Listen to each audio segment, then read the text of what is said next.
आजोबांची होती, पन्नालालजीची.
जय श्री माता जी।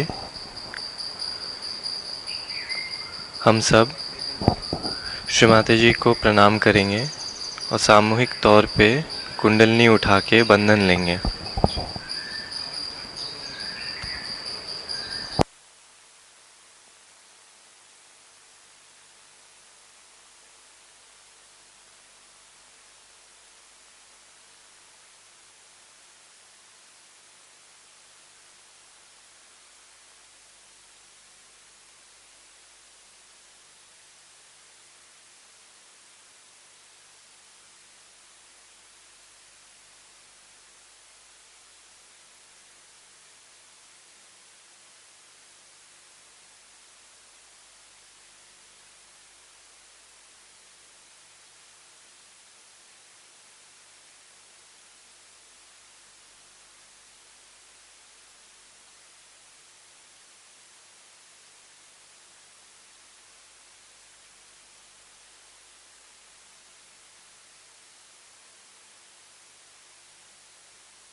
हम 3 महामंत्र लेंगे।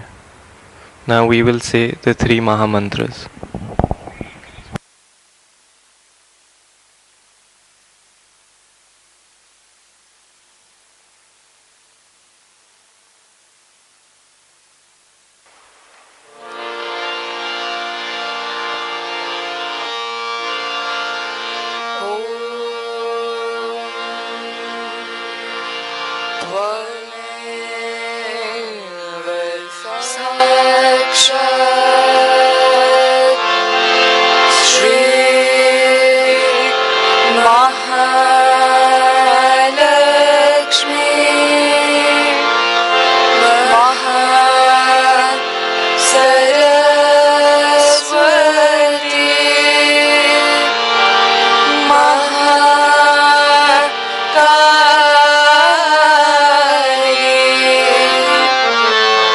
त्रिगुणा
साक्षात् श्री गणेश साक्षात् श्री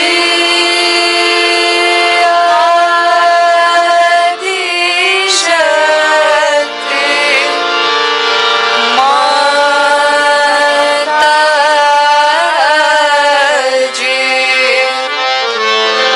श्री निर्मला देवी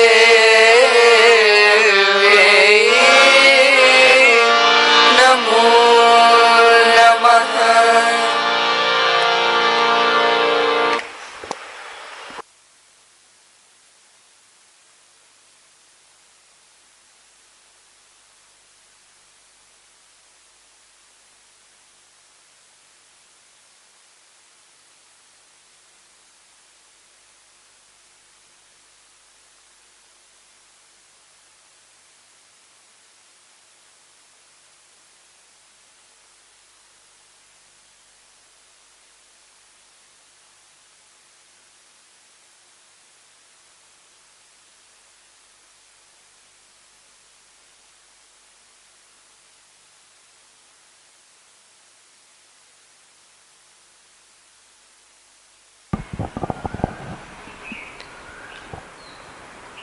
हम माँ की अमृत वाणी सुनेंगे.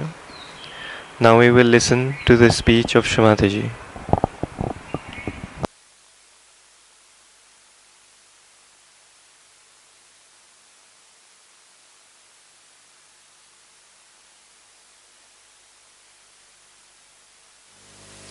Today we are here to celebrate the resurrection of Christ. Resurrection of Christ has the greatest significance for all the Saj Yogis, and we have to understand that he resurrected himself so that we could resurrect ourselves. The message of his life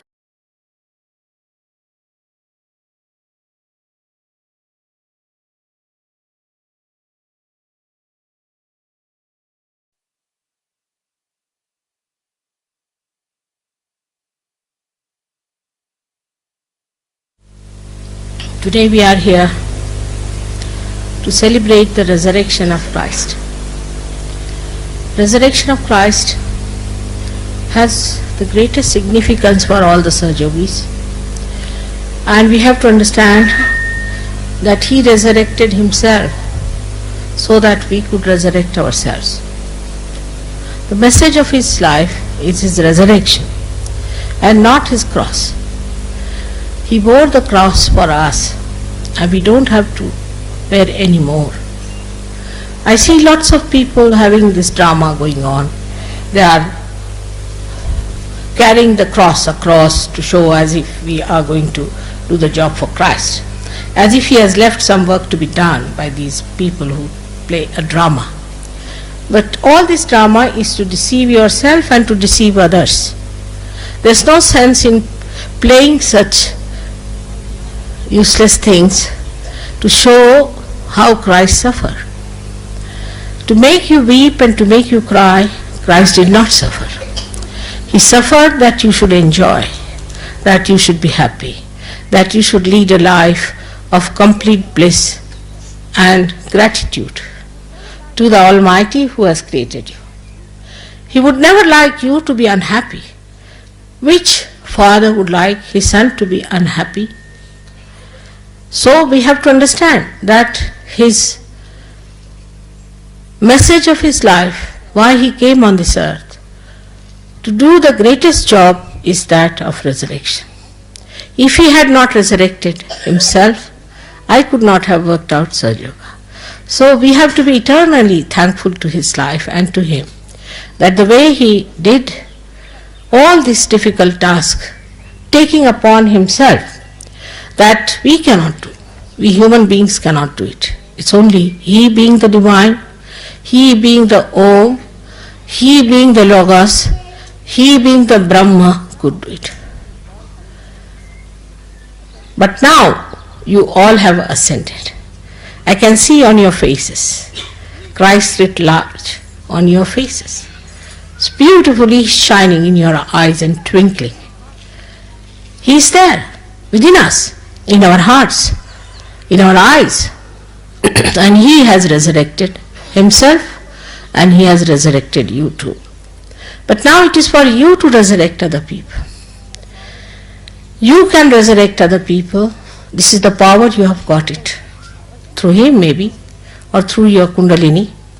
But you have this power to resurrect other people. But first and foremost thing, you have to be strong like Christ. How He obeyed His mother, and how He obeyed all the demands of His life. How He was committed, and how He dedicated Himself to this single task. He didn't bother as to develop His monetary side, or to become some sort of a big officer, or to become another great rider or a swimmer, or climb on the Alps, some sort of a thing like that. He didn't try all these tricks, and didn't try for hanker after all these things that sometimes make us quite mad. What he did was to establish his identity as the Brahma itself, as the divine vibrations itself, which he established. What you have to do is to establish yourself as the resurrected people, as the realized souls, as the Sahajogis. And this is going to be very easy. Now everything is made easy for you. Your realization, then your powers, everything has beautifully settled within you. It has worked out so beautifully, slowly and steadily. I don't think I have ever tried to force you to do something, or have compelled you to do something. But through your own assent you can see what's wrong with you or with the people about whom we are talking.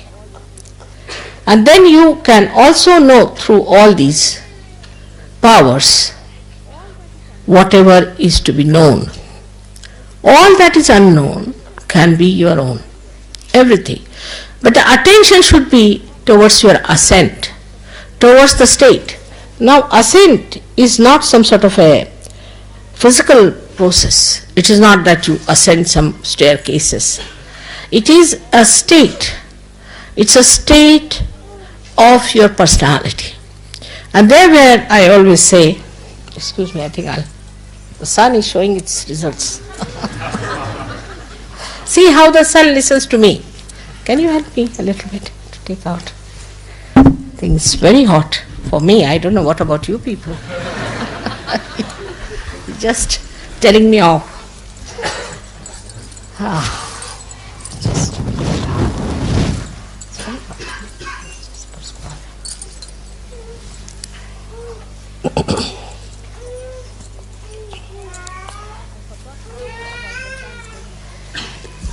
I forgot to tell you about the sun, so he's just troubling me. So I better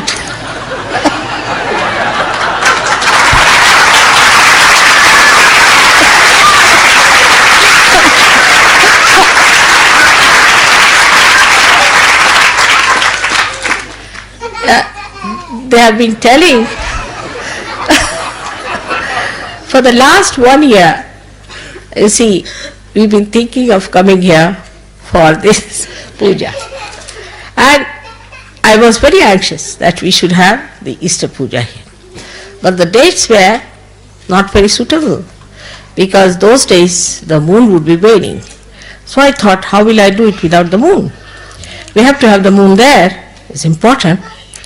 So I thought we'll have it sometimes later. And suddenly it happened that I had to come here. Luckily, I was here.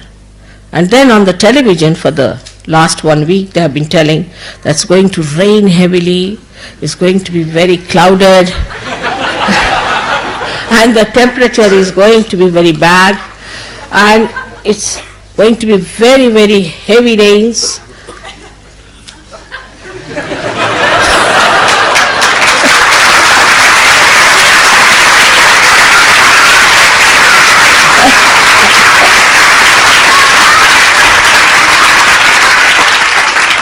and again, every night, every time they announced about the weather, it was looking even worse every time.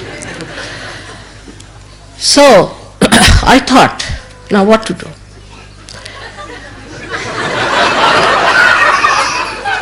If you ask the clouds to move out, you have to have a tremendous breeze, and that may spoil your tent. So somehow or other, you see, I just told the clouds that you better move on to Newfoundland. Slowly, steadily, not with great speed. And they did it. And then the sun, which was very bright, came out. Early in the morning, I saw him. Red like my sari. So beautiful it was. We were all asleep, but I was awake very early. And I was watching the way it came up, just like my bindi, it came up. I saw it. I said, look at this sun. You see. How obedient, how dedicated, how beautiful. Whatever it is, today is Mother's Puja, you have to have proper light, you have to have proper temperature. So look at the sky, look at everything. And then gradually it became pink like your faces. It's beautiful. It became pink, beautifully pink, and then now it's shining. I'm sorry I should have given full tribute to the sun, the way he has acted. So that's why he's troubling me a little bit, just to remind me. So,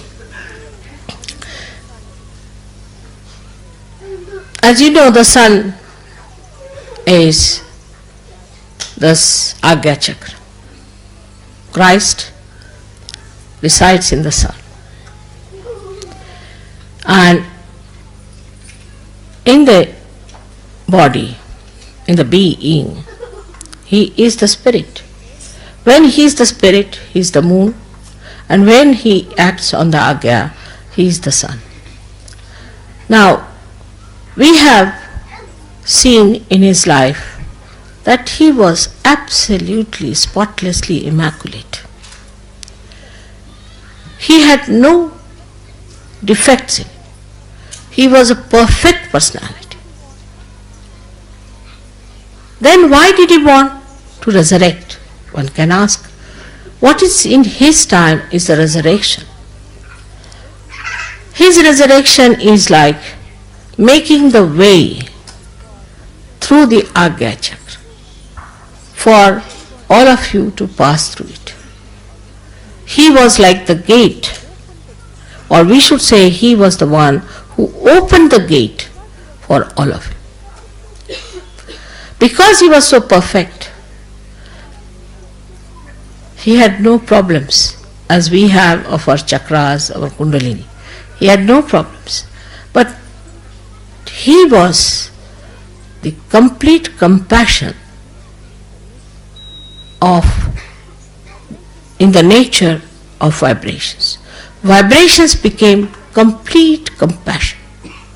So much so that even when he was resurrected, and even before that when he was crucified, he said that, "Oh God, the Father, please forgive those people, because they do not know what they are doing." Such forgiveness, such compassion. And the mother had to watch all that, keeping quiet, because that was the game. That was the thing one has to do. He had to play his game, and he played it so well. So now when we talk about Christ, we have to remember one thing, that he has done all this for us. Now what are we going to do for him?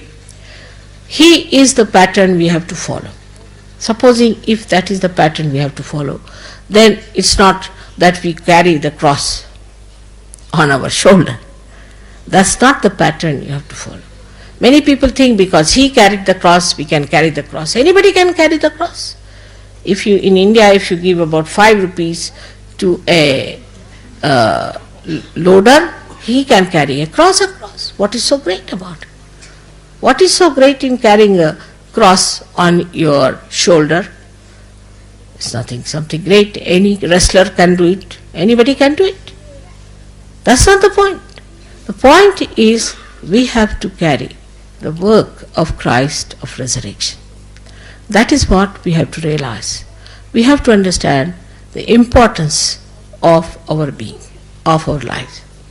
Like Christ understood that he has come for this great job here. And though he came as a human being, though he came as an ordinary son of an ordinary carpenter, though on this earth he had a body and he lived like other human beings, still he knew what he had to do, he knew what he had to achieve, and he achieved it. I think his was the most difficult task which he achieved and which he furnished it so well that today we are having all the benefits of that. Now let us see if we have done something for Sahaja Yoga or not.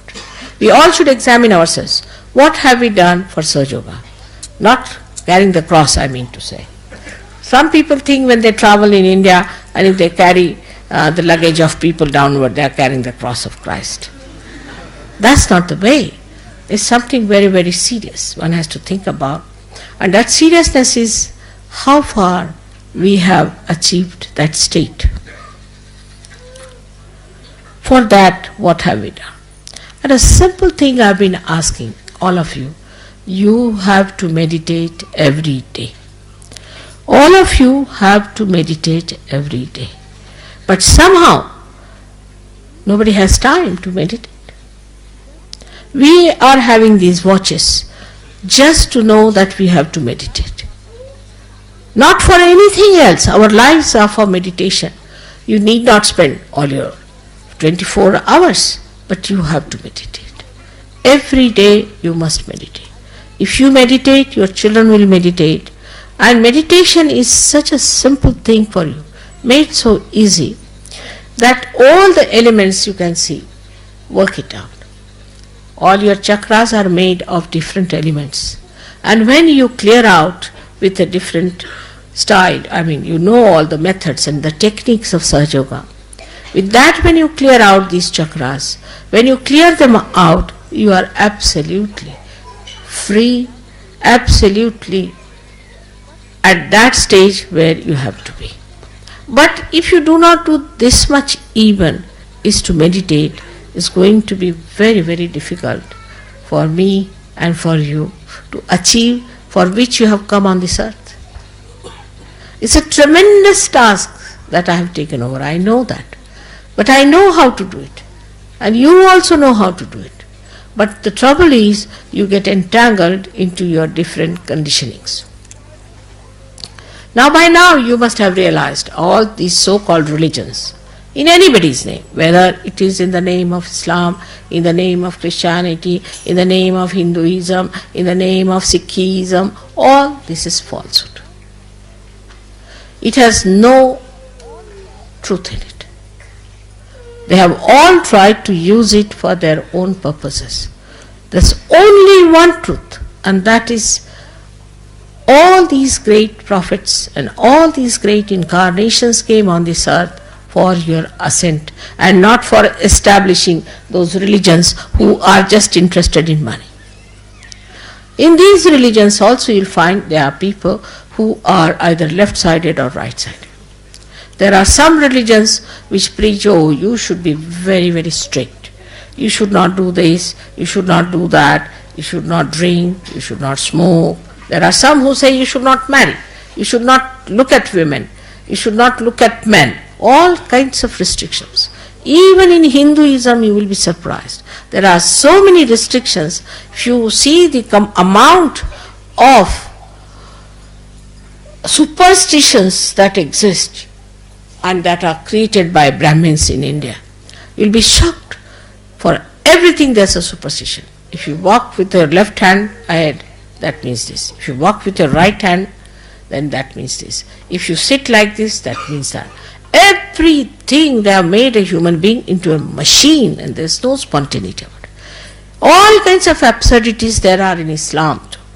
But when we find them in a free place like England, where there's complete left-sidedness, where you can do what you like, still you are a Christian. You drink is all right. You have 10 wives is all right. You have 15 keeps is all right. Anything you do is all right as long as you go to church and pay money. So, there's nothing, you see, especially from the Protestants, that's the religion I was born in, where everything is allowed. Now when we come to this kind of a thing, what is the Christian religion is, then comes to that, if you ask them the road, they'll tell you which way to go. That's Christianity. It's coming to that end. Now, all these religions either are indulging into the right side or onto the left side. Some people like the left side and some people like the right side. I will tell you the story of a priest. I went to see him in Russia. I think I have told it to some people before. I went to Russia and the Russian people asked me, what would you like to see?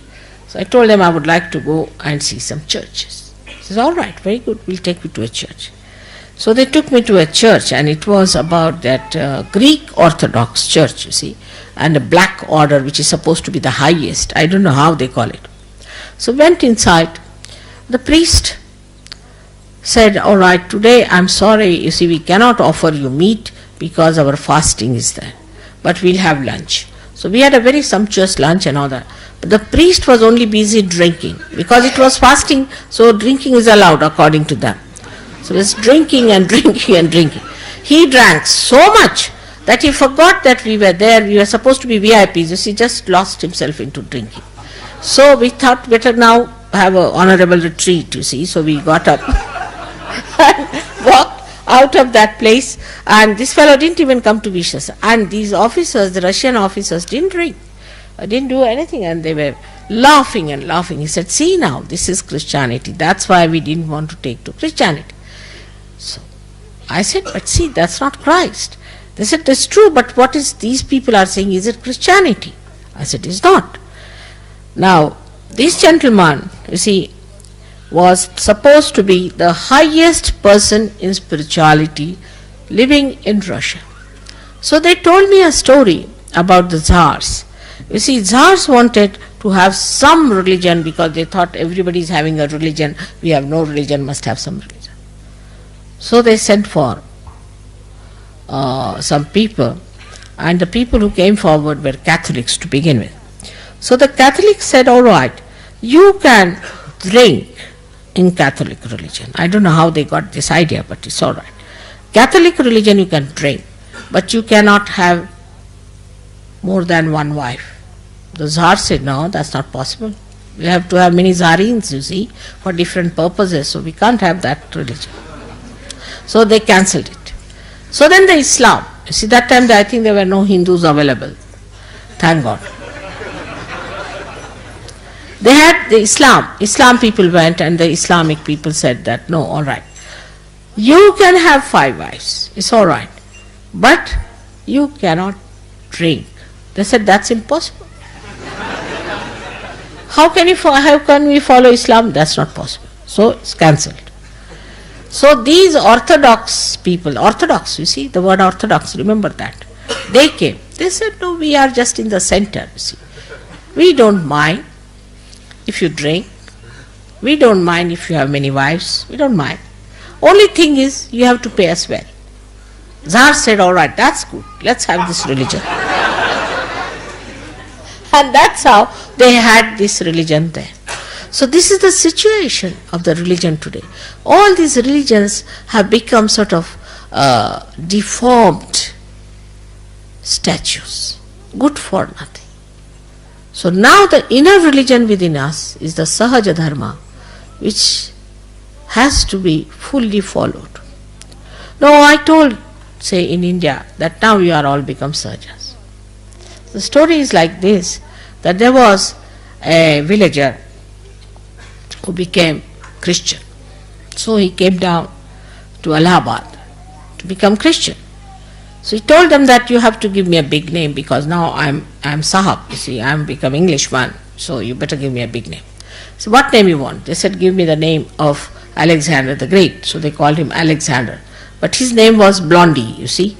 His real Indian name was Bhura. So they called him Alexander Bhura. So Mr. Alexander Bura came to Allahabad and went to the river Ganges for having his bath. So the priest said, the pastor, he said, you can't do that. He said, why? Why can't I do that? He said, no, you can't go and have bath in the river Ganges because the Christianity will drop out, you see, if he goes and has bath in the river Ganges. So this you can't do. So Alexander Bura said, if I have become Sahab, I have become an Englishman, that doesn't mean I have given up my religion. You see, this is exactly what is happening to us when we try to follow any religion whatsoever. Now we are all identified with our so-called religions in which we were born. For example, if I told Indians, now you don't go to temples, you are not to go to any temple, even if it is a Swayambhu temple, unless and until you have told me don't go to a Swayambhu temple at any cost. There are many churches also where there are very good statues, we can say, or have got something which are really Swayambhus. But there are very few. So you tell me and then go. But they won't listen to me. They won't listen. And when they go there, they catch on their agyas. Once I went to see one temple, which was of course a Swayambhu temple, no doubt. So some Sahajogis decided to go there. But I didn't ask them, they didn't tell me. When they came back, as soon as they saw me, they all fainted. I said, what happened? Where did you go? Oh, we went to this temple. I said, why? You never told me. What do you have here? You see, the Brahmin put the tika on, it's finished. Then it took them 1 month to clear out. Now they don't go. They had enough of it. The same with the Christians. Now, the other day I heard about the Paris episode, where people wanted to have weddings in the church in Paris. So they must have special dresses. So somebody came here to buy some special dresses from what shop is that? What name? Some big name. So the special dresses must be worn because they have to go to the church. And when they came out of the church with those dresses, they had become booths. I was surprised what has happened to these 25 of them. What has happened is that in the church there are many dead bodies buried. They are all cut. So when you go also to see the beautiful architecture, go with a detached mind.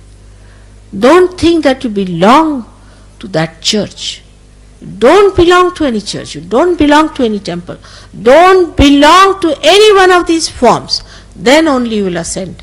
And I have to tell you today that Christ did not belong to any religion. He didn't follow any religion. He followed his own spiritual religion. When he went to one church where there were people who were discussing, the Jews, he went there and he was talking to them. The other day I saw a beautiful painting. They had given on the newspaper a very beautiful famous painting where Christ is talking to the doctors and he is rubbing his left swadhisthana very nicely, and all the doctors, you see, one of them is listening to him, one of them is looking at him, sneering at him, another one is little bit paying attention to him, he's just rubbing his left swadhisthana. It's clearly, you can see it so clearly. And so now with these new achievements, you must rise above all these things and you must understand that we have to be very independently looking at ourselves. We are no more belonging to any religion. We belong to the religion of God, which is Sahaj. And Sahaj is the religion, it will spread only when you really become nothing but Sahaj. But that's something I don't understand. It doesn't work out. I met somebody from, I forget that, there was say called Ahmadi or something, who was supposed to be a incarnation or something. His disciples absolutely should say that they behave in such a manner that you can't believe it. How ardently they believe in this man. Whatever he says, whatever he does, how they believe in him, it's very surprising. You meet anyone who is following any guru, anyone, you'll be surprised the way they are fanatic about this fellow. They will not hear anything against, leave alone that. But if he says you stand on your head for the whole night, they will do it. I don't know what happens when it comes to falsehood. We try to follow it, and when we know the truth, this is the truth, then we take advantage and we try to compromise. We think the truth will not do anything about it. Not that truth will punish you. It will not, because you are realized source. It will not. It will not punish you up to a point.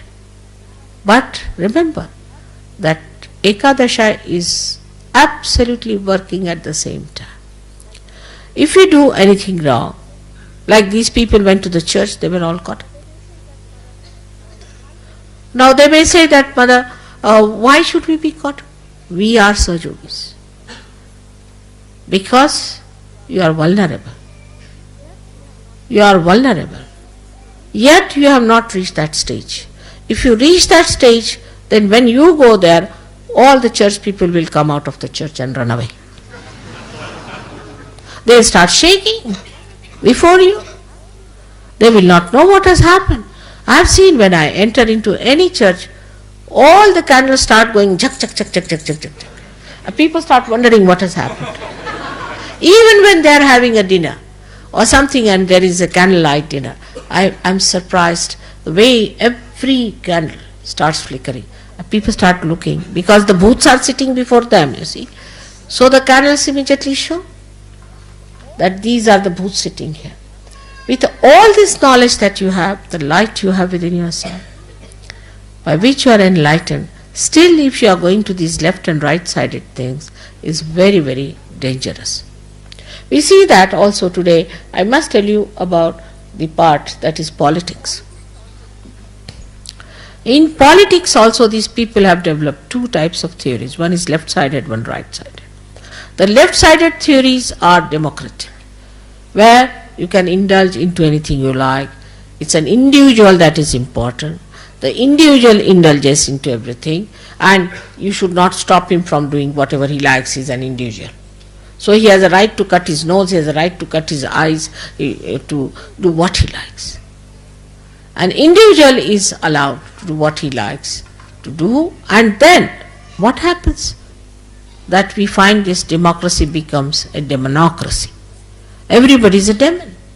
Everybody is busy cutting throats, cutting all the bases and the roots of life, because everybody is Brahma, becomes a great personality, because individual is so great and the collective is lost, completely lost.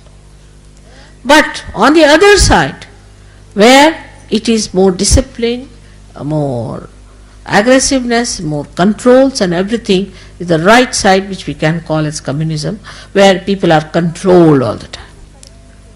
Now why? Because for the collective the individual must sacrifice.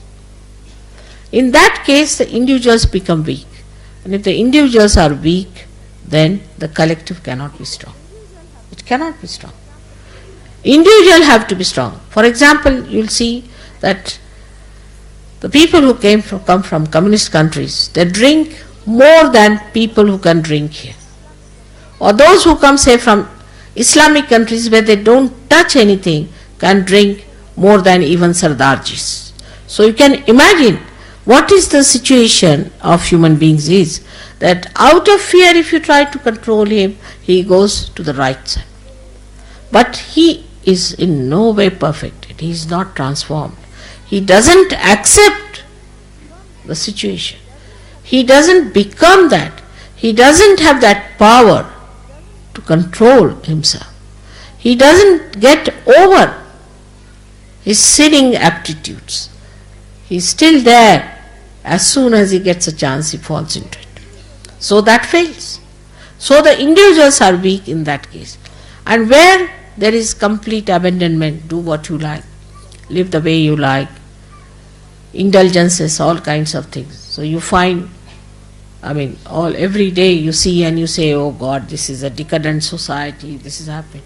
Decadence is because an individual whom you have given all these powers has no power to bear them. An individual cannot bear money. He cannot bear power of any kind.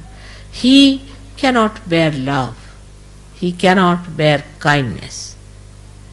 He cannot understand peace because he is still an individual. But when an individual becomes the collective, this is the ascent through the central path.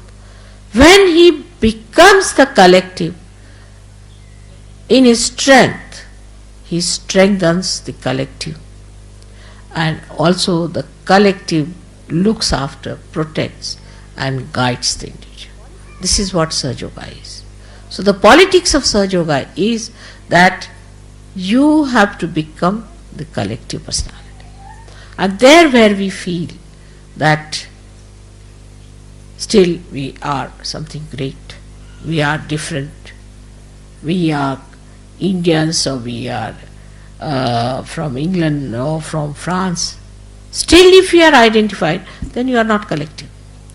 In collective sense, we are all one, part and parcel of one being.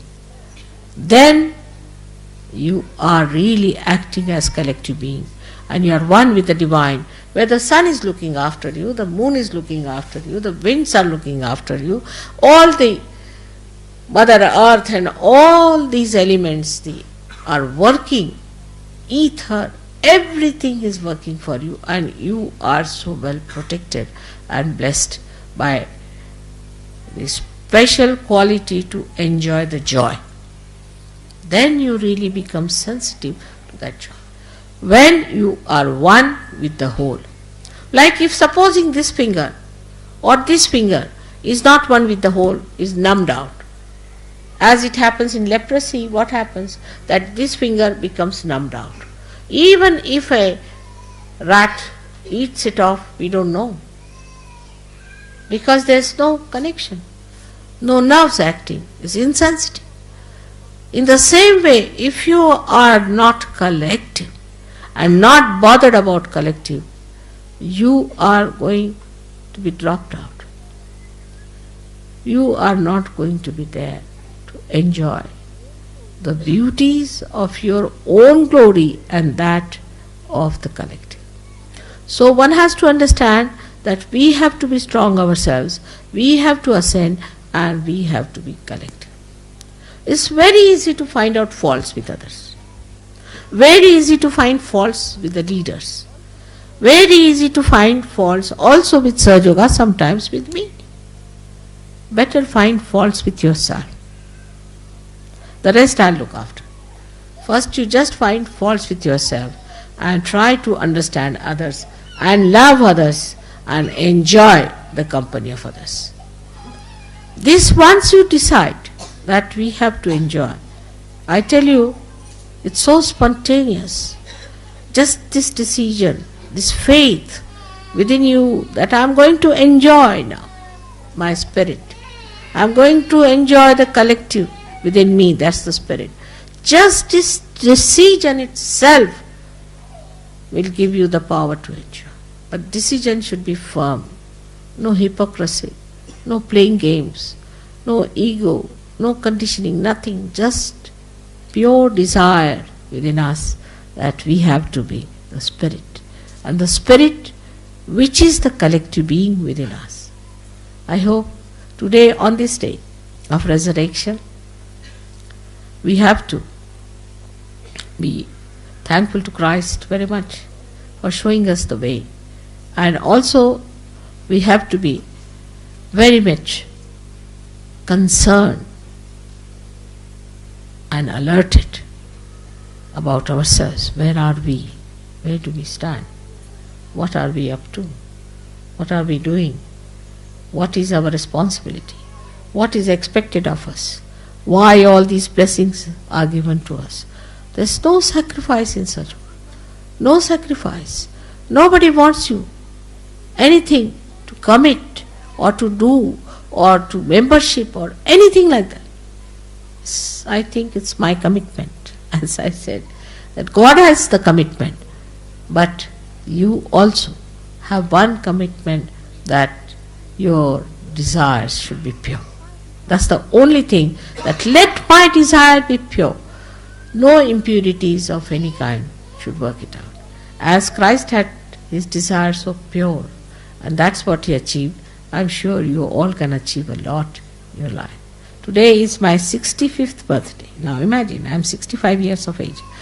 And at this age, most of the ladies, you see, just, I don't know what they do. So,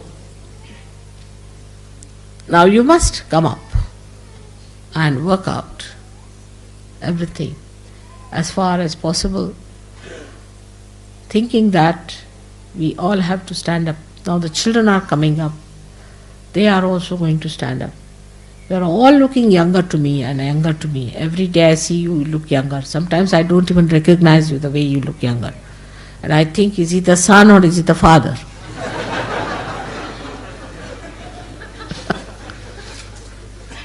Now, the situation is that you are all blessed. You've got jobs, you've got everything. And everybody tells me whether this is what has happened, that has happened, everything. Now, so what? These are temptations, be careful. This is not what you wanted. What you wanted is the state of that complete faith within yourself, where you don't have to ask nothing. Everything will work out. Everything will work. It works. That's the point is. So I hope next time when we meet, I'll see even younger people than what I see today. And I'll be able to recognize you. Christ died at a very, very young age. Very young age. It's very young, I must say. But how much he has done for humanity. Nobody could have achieved that much in that small age as he has done. It's remarkable. It's really remarkable. That's what I expect you to follow his footsteps in doing remarkable things. And let me see all of you, every one of you, have to do something great. And today is the day of certain promises. May God bless you for that. And I thank you very much for this birthday of mine.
अब हम सब श्रीमाता जी की आरती के लिए खड़े होंगे.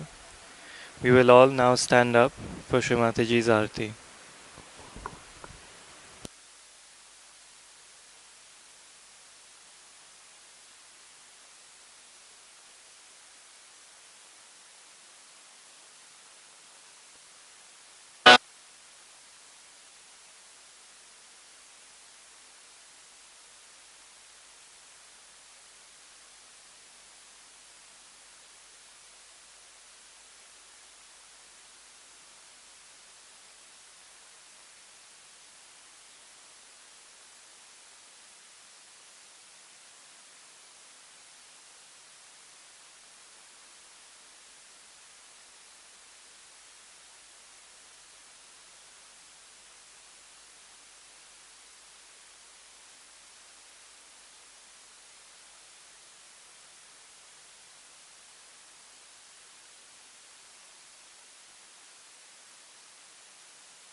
सबको दुआ देना, सबको दुआ देना।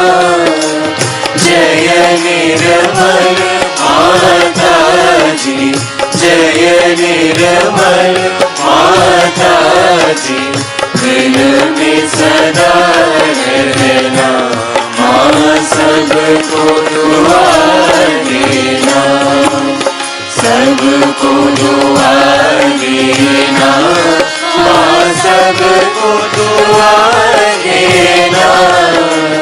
जय निर्मल माता जी, जय निर्मल माता जी, दिल में सदा रहना, माँ सबको दुआ देना।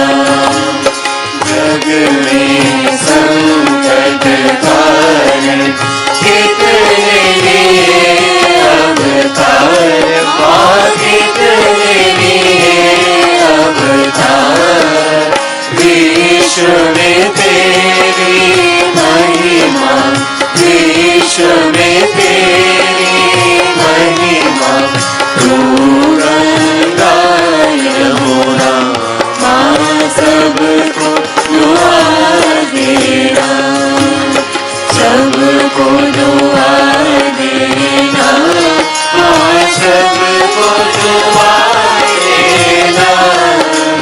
जय निर्मल माता जी, जय निर्मल माता जी, दिल में सदा रहना, माँ सबको दुआ देना। जो भी शरण में आया सुख ही मिला उसको, माँ सुख ही मिला उसको। बैठ के दिल में हो माँ, बैठ के दिल में हो माँ, लौट के ना जाना, माँ सबको दुआ देना, सबको दुआ देना, माँ सबको दुआ देना। जय निर्मल माता जी, जय निर्मल माता जी, दिल में सदा रहना, माँ सबको दुआ देना। मानव में अवतर के कर दिया उजियारा, माँ कर दिया उजियारा।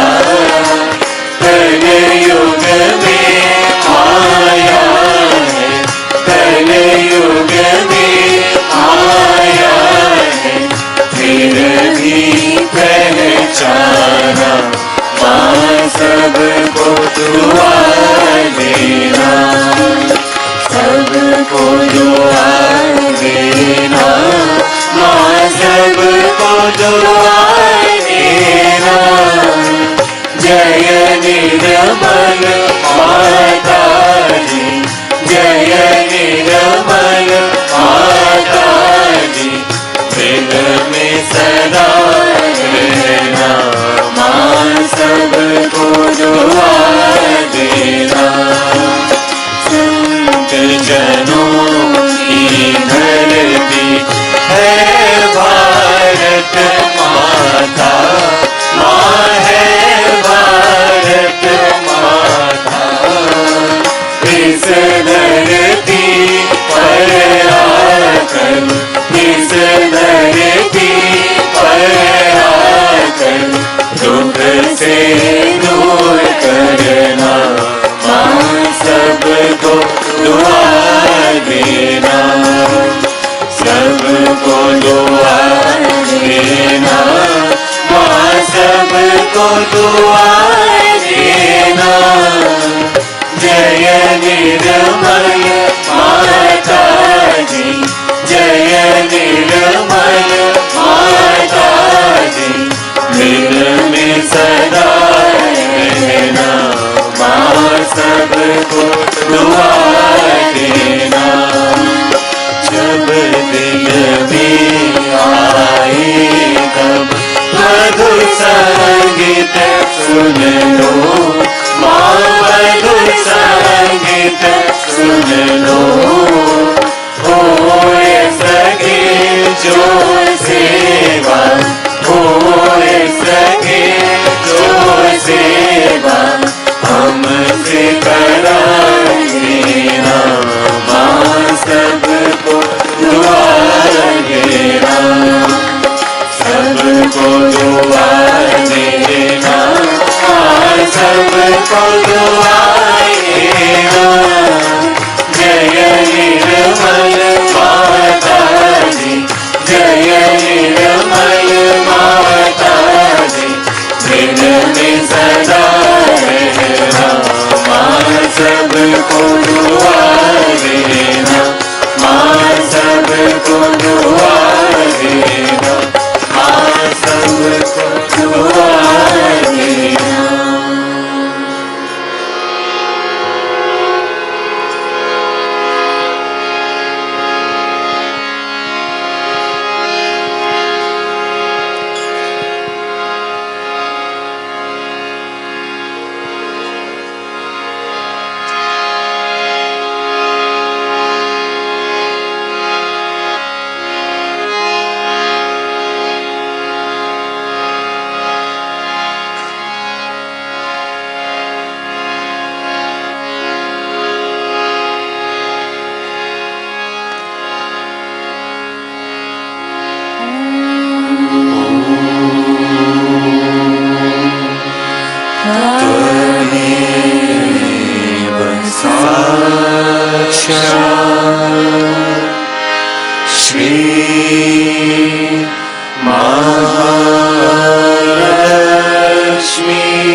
आदि शक्ति माता जी, श्री निर्मला देवी की जय।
हम सब श्री माता जी को इस सुंदर सामूहिक ध्यान के लिए अपने हृदय से धन्यवाद करेंगे.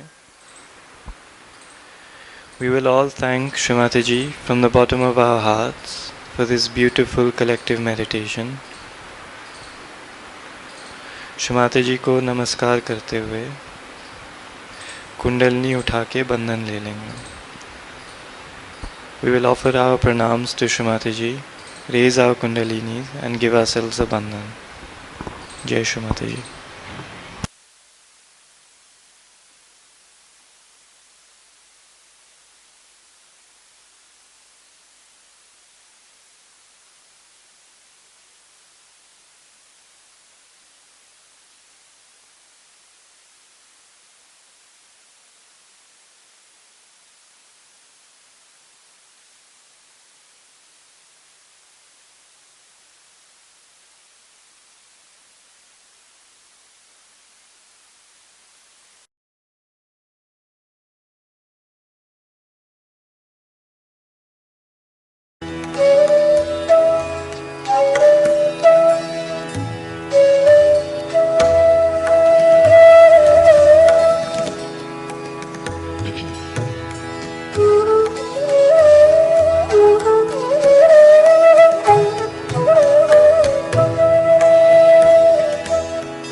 Amen.